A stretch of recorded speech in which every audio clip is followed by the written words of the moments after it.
मिनश्शैतानिर्रजीम बिस्मिल्लाहिर्रहमानिर्रहीम। अल्लाह के पाक नाम से शुरू करते हैं जो बड़ा मेहरबान और नहायत रहम करने वाला है। यूनिक ग्रुप ऑफ इंस्टीट्यूशन की तरफ से ये ऑनलाइन लेक्चर्स अज़ीज़ तलबा व तालिबात आपकी तालीम और तरबियत के लिए आप तक प्रोवाइड किए जा रहे हैं। मैं हूं प्रोफेसर राजा वाजिद अली। आप सब बच्चे मुझसे स्टैटिस्टिक्स यानी कि शुमारियात पढ़ते हैं। हमारी क्लास सेकंड ईयर की है और सेकंड ईयर के सिलेबस का लास्ट चैप्टर नंबर 13 जो है हम वो कर रहे हैं। जैसा कि आपको मालूम है कि हमने सबसे पहले चैप्टर नंबर 10, फिर उसके बाद 14 और फिर उसके बाद 17 किया था। फिर इसके बाद फर्स्ट 50% का लास्ट चैप्टर यानी कि चैप्टर नंबर 11 किया।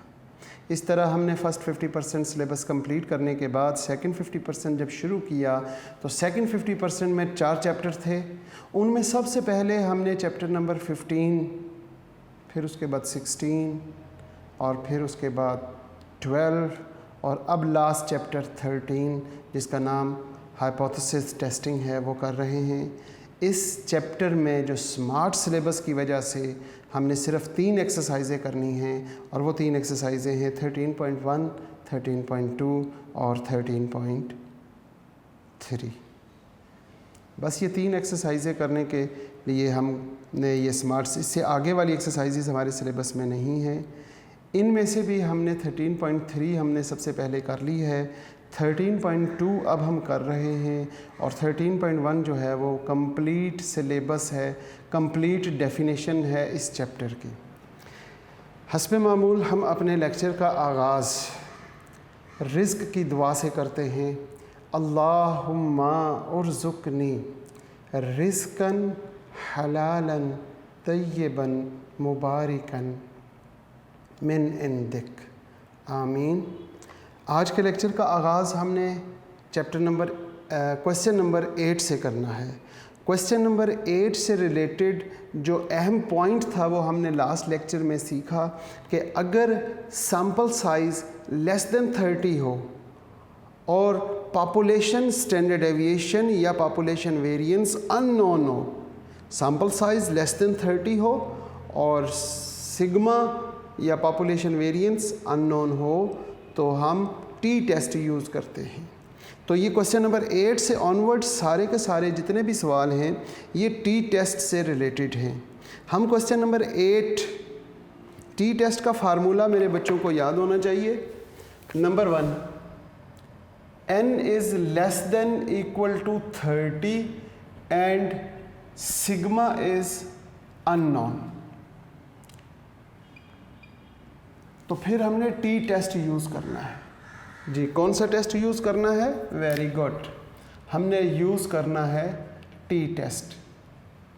टी टेस्ट का फार्मूला क्या होता है? टी टेस्ट का फार्मूला है जनाब, एक ही फार्मूला है और वो है z के 3 फार्मूले या 2 फार्मूले हैं। T test is equal to x bar minus mu over sigma over n under root. गलत लिख दिया? वेरी गुड, यहाँ पे हमने स्मॉल s लिखना है। ये फार्मूला है जी टी टेस्ट का। हम पहले करते हैं क्वेश्चन नंबर 8 का बी पार्ट, फिर हम क्वेश्चन नंबर 8 के ए पार्ट की तरफ चलते हैं। क्वेश्चन नंबर 8 का बी पार्ट ज़रा पढ़ें। ये शॉर्ट क्वेश्चन में आया करता है और बाज़ औक़ात MCQs में भी पूछ लिया जाता है। A random sample of size n is drawn from the normal population with mean 5 and variance sigma square। यहाँ पे हम बात कर रहे हैं क्वेश्चन नंबर 8 और उसके बी पार्ट की। इसमें उसने म्यू की कीमत 5 दे दी और sigma square is equal to sigma square ही दिया, यानी कि अननोन है। जब ये अननोन होता है तो टी टेस्ट लगाते हैं। अब टी टेस्ट कैसे लगाएं? यहाँ पे सवाल है पहला, n is equal to 25, first part जिसमें उसने क्या दिया हुआ है जनाब? n is equal to 25, x bar की वैल्यू आपको 3 दे देता है, x बार के साथ आपको स्मॉल s की वैल्यू उसने आपको 2 दे दी। फाइंड करने के लिए कहा कि t is equal to question mark, t मालूम करें। तो सिंपल है, t का फार्मूला लगाएं और उसमें वैल्यूज़ पुट करें। t का क्या फार्मूला है, वो ये है, इसमें आपने वैल्यूज़ पुट कर देनी है। t is equal to x bar 3 minus 5 over small s आपके पास 2 है और 25 का स्क्वायर रूट ले लेते हैं। इसको सॉल्व कैसे करेंगे, 3 माइनस 5, तो आपके पास आंसर क्या आया, -2 ओवर 2 ओवर 5, लिहाजा आप इसको यूँ लिखेंगे -2 मल्टीप्लाई बाय 5 ओवर 2, ये 2 से 2 कैंसिल हो जाएगा और ये -5। फर्स्ट पार्ट का आंसर आपके पास -5 आ गया। t की वैल्यू सिंपल उसने पूछी हुई है, यहाँ पर उसने आपसे कोई भी हाइपोथेसिस नहीं पूछा हुआ। इस क्वेश्चन को कंप्लीट करने के बाद अब हम सेकंड पार्ट की बात करते हैं। सेकंड पार्ट में उसने क्या चीज़ें दी हुई हैं वो आप देख लें और नोट कर लें कि आपके पास सेकंड म्यू तो 55 है, 5 गिवन है, म्यू की वैल्यू 5 ऑलरेडी गिवन है। n इज इक्वल टू 9, उसने कहा n 9 है, इसके साथ x बार की वैल्यू 2 दे दी, x bar is equal to 2, इसी के साथ x बार 2 के साथ आपको उसने t की वैल्यू दे दी -2, t is equal to -2। What is the value of small s? तो मेरा ख्याल है सारे बच्चों को मालूम है कि t का ही फार्मूला लगाएंगे, यही फार्मूला यूज़ करेंगे। यहाँ पे लिखेंगे t की वैल्यू -2, x बार की वैल्यू 2 माइनस, यहाँ पे आ गया 5, नीचे स्मॉल s तो हमने मालूम करना है डिवाइडिंग बाय 9 अंडर रूट। अब जब आप इसे सॉल्व करने की कोशिश करेंगे तो सब बच्चों को मालूम है, सिंपल है, 2 माइनस 5, तो ये आपके पास आ गया -3 over small s over under root 9 मतलब 3। यहाँ पे लिखेंगे -2 is equal to -3 multiply by 3 by small s। यहाँ पर आपके पास -2 is equal to 3 3 are -9 over small s आ जाएगा। अब स्मॉल s इधर डिवाइड हो रहा है, इधर मल्टीप्लाई हो जाएगा, -2 small s is equal to -9, लिहाजा small s is equal to -9 over -2, minus minus से कैंसिल हो गया और 4.5 स्मॉल s आंसर आ गया। ये था क्वेश्चन नंबर 8 का बी पार्ट और उसका सेकंड। इसी तरह हमारे पास इसका जो थर्ड पार्ट है, हम उसमें देखते हैं कि हमारे पास क्या चीज़ें गिवन हैं। म्यू इज़ इक्वल टू 5, ये तो ऑलरेडी सब सवालों के लिए सेम रहेगा। अब इसके थर्ड पार्ट में n is equal to 25, n की वैल्यू 25 है, x बार आपने मालूम करना है और स्मॉल s हमारे पास क्या है 10 और t 2 आ जाएगा। जब ये सारी वैल्यूज़ आपके पास गिवन है, ये स्मॉल s और x बार आपने मालूम करना है, फार्मूला आप यही लगाएंगे। आप जब ये फार्मूला लगाते हैं, ये MCQs में भी पूछा जा सकता है, तो आप जल्दी से क्वेश्चन को सॉल्व कर सकते हैं। t आपके पास है 2, x बार वो तो आपने मालूम करना है, -μ5, स्मॉल s वो आपके पास 10 और 25 का अंडर रूट। अब इसको किस तरह सॉल्व करेंगे, 2 is equal to x bar -5 over 10 over 25 का अंडर रूट 5 आ गया। 2 is equal to x bar -5 over 10 over 5, तो 5 2s आर 10, 2 इधर मल्टीप्लाई हो जाएगा तो ये 4 is equal to x bar -5, 5 इधर आके प्लस हो जाएगा, 5 + 4 is equal to x bar is equal to 9, x bar की वैल्यू आपके पास 9 आ जाती है। बिल्कुल इसी तरीके से आपने नेक्स्ट इसका फोर्थ पार्ट करना है। इसका फोर्थ पार्ट हमसे क्या पूछता है, इसमें small s is equal to 15, इसका मतलब n मालूम करना है। स्मॉल s जो है वो 15 है, x बार हमारे पास क्या है 14, और t की वैल्यू उसने दी हुई है और t की वैल्यू हमारे पास 3 है। बिल्कुल इसी तरीके से इसी फार्मूले में वैल्यूज़ पुट करेंगे और हमारा आंसर आ जाएगा x बार और n की वैल्यू हमने फाइंड करनी है। यहाँ पर t की वैल्यू लिख देते हैं 3 इज़ इक्वल टू x बार, वो है 14 माइनस x बार हमारे पास क्या है जनाब 14 माइनस म्यू, वो आ गया 5 डिवाइडिंग बाय स्मॉल s वो 15 है ओवर n अंडर रूट। अब इसको सॉल्व करने के लिए क्या करेंगे, सबसे पहले हम यहाँ पर ये 15 ओवर n अंडर रूट है, हम लिखते हैं 3, 14 माइनस 5, तो ये आपके पास आ जाएगा 9, क्योंकि 10, 11, 12, 13 और 14, ये 9 आ गया। इसके साथ मल्टीप्लाई करना पड़ेगा आपको किसे, अंडर रूट 9 ओवर 15 को। ठीक हो गई बात। अंडर रूट n, यह 9 नहीं है n है।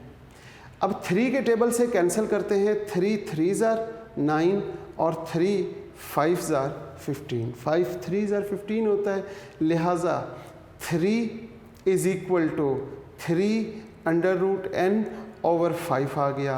5 यहाँ पे आके मल्टीप्लाई होगा, तो is equal to 15 is equal to 3 under root n, लिहाजा n under root is equal to 15 over 3, और n अंडर रूट आपके पास क्या आ गया, ये 3 1 ज़ार और 3 5 ज़ार, तो यहाँ पे 5 आ गया। अब आप क्या करेंगे, स्केयरिंग ऑन बोथ साइड, आपने स्केयरिंग की, स्केयरिंग के लिए अंडर रूट n का स्केयर ले लेते हैं और साथ 5 का भी स्केयर ले लेते हैं, ये इससे कैंसिल हो गया, n इज़ इक्वल टू 25, 5 का स्केयर 25।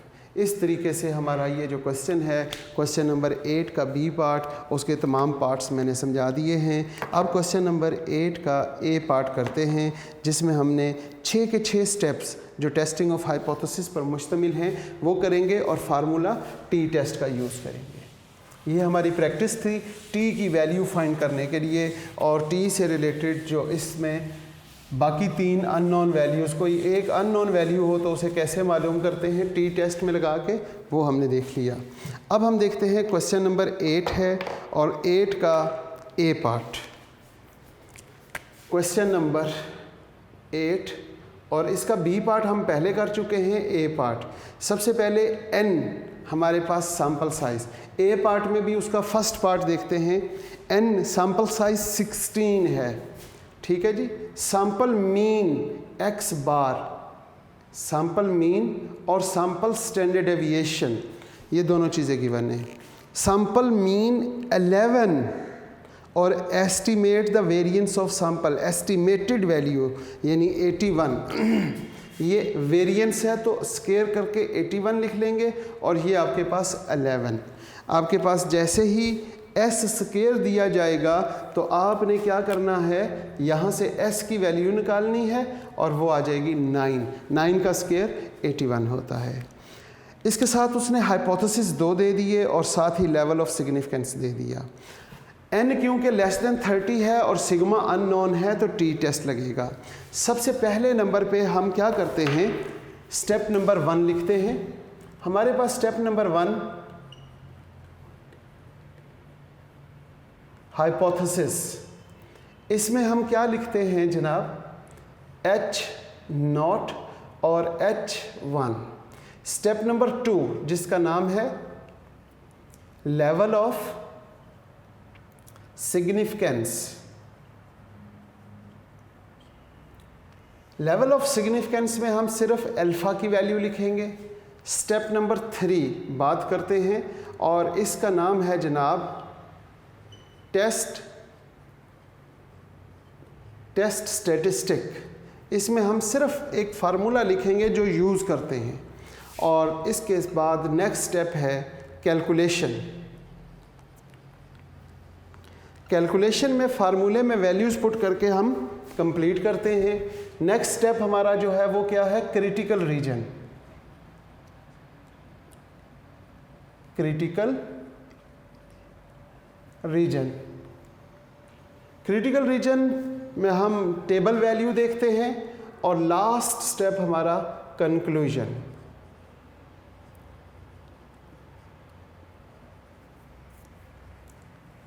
जी, लास्ट स्टेप हमारा क्या है, कंक्लूजन। CONCLUSION। कंक्लूजन में हम एक डायग्राम ड्रॉ करते हैं जो नॉर्मल डिस्ट्रीब्यूशन होती है। अमूमन ये सारे के सारे स्टेप हम ऑलरेडी कर चुके हैं और ये तकरीबन हमारी इस चैप्टर का लास्ट टॉपिक चल रहा है जिसमें टी टेस्ट यूज़ करेंगे और फिर इसके बाद हमारा ये टॉपिक कंप्लीट हो जाएगा। इससे आगे आपको पता है कि हमने डिसीजन रूल में जो लिखना है वो लिखते हैं। Mu is equal to 15.5। हमारे पास हाइपोथेसिस दिया हुआ है जी, म्यू इज़ इक्वल टू 15.5। यहाँ पे लिखेंगे mu is not equal to 15.5। Level of significance question में गिवन है 0.05 और ये 2 टेल टेस्ट है। ये दोनों चीज़ें क्वेश्चन में गिवन है। ये क्या है, 2 टेल टेस्ट। फार्मूला यूज़ करेंगे t is equal to x bar minus mu over small s over n under root. इसमें वैल्यूज़ पुट कर देते हैं क्योंकि n इज़ लेस देन 30 और सिग्मा अननोन है, इसलिए हम यहाँ पर क्या करेंगे, हम यहाँ पर इस्तेमाल करेंगे t में वैल्यूज़ पुट करते हैं। x bar is equal to 11 minus mu 15.5 dividing by small s 9 over n 16 under root. अब आपने t को इस्तेमाल करते हुए इसको सॉल्व करना है। 11 माइनस 15.5, फिर आपने 9 ओवर 16 अंडर रूट मतलब 4 हो जाएगा, तो 9 ओवर 4 पे डिवाइड करके आगे से इसको सॉल्व करेंगे तो आपके पास जो आंसर आता है वो क्या है, वो आंसर आपके पास जनाब 0.44 आ जाएगा। अब इस आंसर को हम चेक करेंगे कि ये क्रिटिकल रीजन यानी एक्सेप्टेड रीजन में है या रिजेक्टेड रीजन में। उसके लिए हमें टी टेस्ट के लिए हम यहाँ पर क्रिटिकल वैल्यूज़ मालूम करेंगे। 2 टेल टेस्ट है तो बिल्कुल उसी तरह लिखेंगे t is less then t, यहाँ पे लिखेंगे अल्फ़ा बाई 2 और यहाँ लिखेंगे t is greater than t, यहाँ पे लिखेंगे 1 माइनस अल्फ़ा बाई 2। इजाफा क्या होगा, यहाँ पे इसकी डिग्री ऑफ फ्रीडम का इजाफा होता है n माइनस 1 और यहाँ पे n माइनस 1। अल्फ़ा की वैल्यू आपको मालूम है 0.05 है, तो यहाँ पे t is less then t, यहाँ लिखेंगे 0.05 डिवाइडिंग बाई 2 कॉमा n हमारे पास 16 है तो 16 माइनस 1। बिल्कुल इसी तरह यहाँ पे हम लिखते हैं t is greater than t, यहाँ लिखेंगे 1 minus 0.05 dividing by 2 comma 16 minus 1, ये साथ ही आएगा। t is less then t, यहाँ पर जब इसको 2 पे डिवाइड करेंगे तो 0.025 और 16 माइनस 1 ये हमारे पास आ जाएगा 15 और यहाँ पर ग्रेटर देन और t 0.975 और ये भी हमारे पास 15 आ गया। t इज़ लेस देन और t इज़ ग्रेटर देन। अब ये वैल्यूज़ को चेक करने के लिए आपने कहाँ जाना है, आपने पेज नंबर 300 पे जाना है जहाँ पे लिखा हुआ है quartiles of the students T distribution. इसमें मैंने लास्ट टाइम भी आपको बताया था कि पहली 3 और फिर उसके बाद छठी जो 6th कॉलम है, 6th कॉलम में टी के साथ लिखा हुआ 0.005, ये 0.005 नहीं है, ये 0.05 है या फिर 0.050 है। इस गलती को सही करते हुए अब हम यहाँ से टेबल की वैल्यू देखेंगे। 0.025 को 15 में देखना है तो 0.025 25। ये फिफ्थ कॉलम बनता है, 1 2 3 4 एंड फिफ्थ कॉलम में जाके आपने डिग्री ऑफ फ्रीडम जो v है 15 में देखेंगे तो वो वैल्यू आती है -2.131।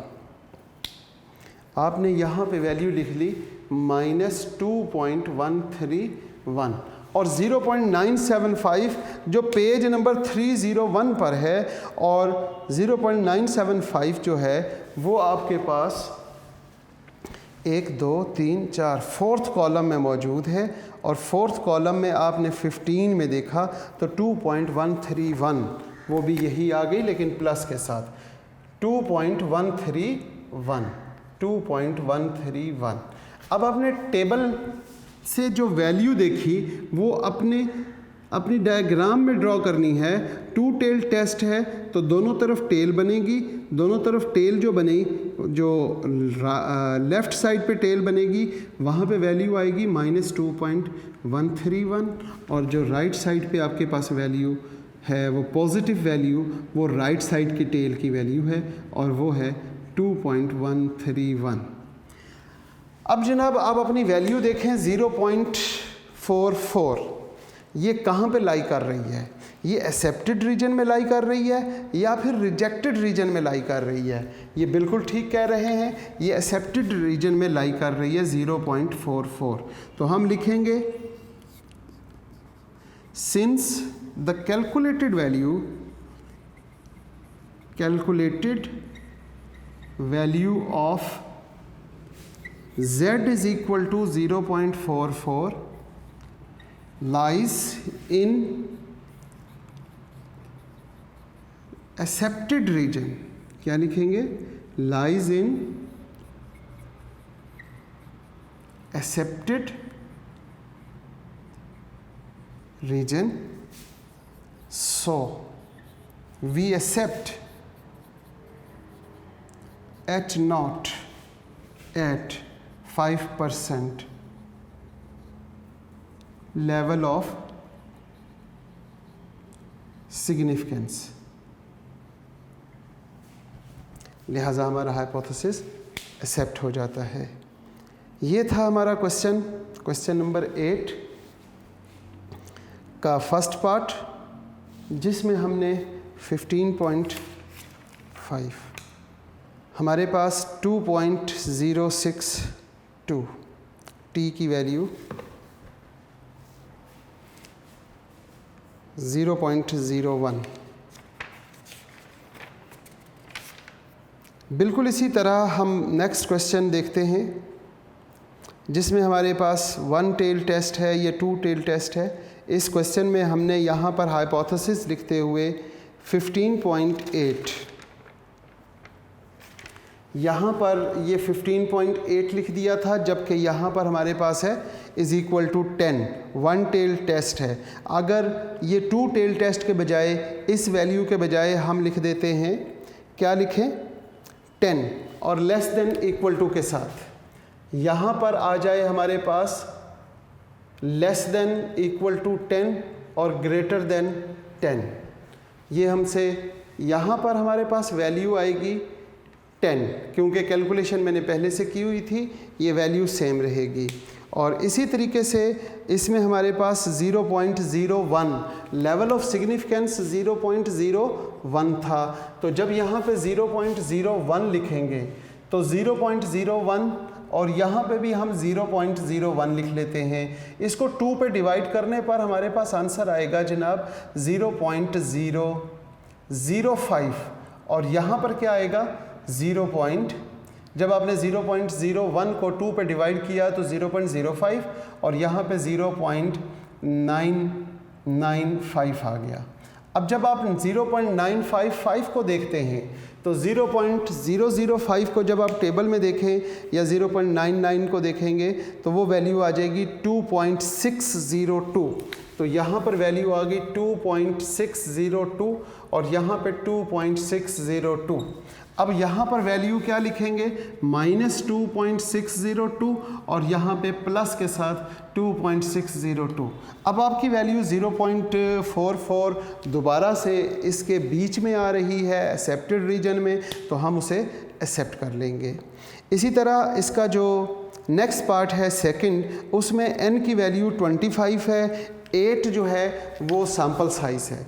हमारे पास 25 और 8 सैम्पल साइज़ है और वेरिएंस जो है वो 64 है। तो जब ये 64 होगा तो small s is equal to 8 आ गया। अब यहाँ पर हाइपोथेसिस के अंदर देखेंगे तो यहाँ पर हाइपोथेसिस उसने दिए हुए हैं जनाब ग्रेटर देन इक्वल टू, यहाँ पे लेस देन, और जब ये लेस देन होगा तो फिर ये वन टेल होगा। वन टेल टेस्ट होने पर हम क्या करते हैं, हमारे पास हाइपोथेसिस में अगर वन टेल हो तो हम सिर्फ वन टेल ड्रॉ करते हैं। 0.01 के बाद यहाँ पे भी लेवल ऑफ सिग्निफिकेंस 0.01 ही रहेगा। ये फार्मूला, ये वैल्यूज़, इसमें भी हमारे पास t की वैल्यू जो है, क्योंकि n वैल्यूज़ पुट करते हैं, 11 की जगह पे x बार हमारे पास क्या है, x बार हमारे पास 8 है, माइनस म्यू 10 है और dividing by sigma small s 8 over under root 25। अब जब आप इसको सॉल्व करते हैं तो आपके पास t इज़ इक्वल टू क्या आता है, ऊपर तो आपके पास -2 आ जाएगा और नीचे आप क्या लिखते हैं 8 ओवर 5 और t is equal to -10 over 8 और फाइनली t की वैल्यू आपके पास आ जाएगी -1.25। t की वैल्यू 1.25 आ गई। क्रिटिकल रीजन वन टेल है और t लिखेंगे t लेस देन t और साथ अल्फ़ा और n-1। t is less then t, alpha की वैल्यू हमारे पास 0.01 है और n-1 25 -1, लिहाजा t is less then t 0.05 और यहाँ पे 24 आ जाएगा। 24 को टेबल में देखेंगे जब हम, तो टेबल है जी पेज नंबर 300 पे, और 300 पर टेबल पर आप t की वैल्यू 0.01 यानी कि आपके पास 0.01 फोर्थ कॉलम में वैल्यू मिलेगी और इसको 24 में देखेंगे और 24 में जब आप वैल्यू देखते हैं तो -2.492 आ जाएगी। यहाँ पे t इज़ लेस देन -2.492 है। आगे पीछे हो गए 92, माइनस की वजह से माइनस वाली साइड पे लिखेंगे -2.492 और राइट साइड पे डायग्राम में टेल ड्रॉ नहीं होगी, राइट साइड पे टेल ड्रॉ नहीं होगी। इसी तरह लास्ट क्वेश्चन में भी हमने शायद दोनों तरफ टेल ड्रॉ की हुई है, वो हमारे पास सिर्फ राइट साइड पे होगी। -2.49 और ये -1.25, ये भी क्योंकि एक्सेप्टेड रीजन में आ रही है तो हम इसको भी एक्सेप्ट कर लेंगे। Since the calculated value of t, देखा ये भी हम रूटीन में z की t लिखा ही नहीं, t z ही लिख लिया। -2.492 t की वैल्यू -2.492, कैलकुलेटेड वैल्यू जो है वो -1.25 lies in accepted region, so we accept H0 5% level of significance, 5% नहीं 1% level of significance। इस तरीके से ये क्वेश्चन आज हमारा कंप्लीट होता है। क्वेश्चन नंबर 8 है और 8 का मैंने फर्स्ट पार्ट करवा दिया, सेकंड पार्ट करवा दिया, थर्ड पार्ट आप खुद करेंगे। इसमें 2 टेल टेस्ट है क्योंकि H1 में इक्वल टू और H2 में नॉट इक्वल टू। शायद इससे पहले जो सबसे पहले हमने क्वेश्चन किया उसमें 15.8 के साथ मैंने 2 टेल भी सिखा दिया था। तो ये थर्ड पार्ट आप ख़ुद कीजिएगा। इंशाल्लाह नेक्स्ट टाइम हम क्वेश्चन नंबर 8 का जो फोर्थ पार्ट है वहाँ से हम स्टार्ट करेंगे और 4 उसके टोटल पार्ट्स बाकी रह गए हैं, उनमें से 2 मैं समझाऊंगा, 2 आप ख़ुद कीजिएगा। बहुत शुक्रिया। आज के लेक्चर का इख्तिताम करते हैं यहीं पे इस दुआ के साथ कि अज़ीज़ तुलबा व तालबात आप जहाँ रहें खुश रहें, सलामत रहें, ईमान वाली और सेहत वाली ज़िंदगी अल्लाह पाक आपको अता करे। वालिदैन और उस्ताद कराम की इताअत और फरमाबरदारी की तौफ़ीक़ अता फ़रमाए और इसके साथ साथ वक्त आखिर ज़बानों पे कलमा तैयब जारी फरमा दीजिएगा। ए हमारे प्यारे रब, ला इलाहा इल्लल्लाह मुहम्मदुर रसूलुल्लाह, ताकि हमारा ख़ात्मा बिल ईमान हो सके। आमीन। अल्लाह हाफ़िज़।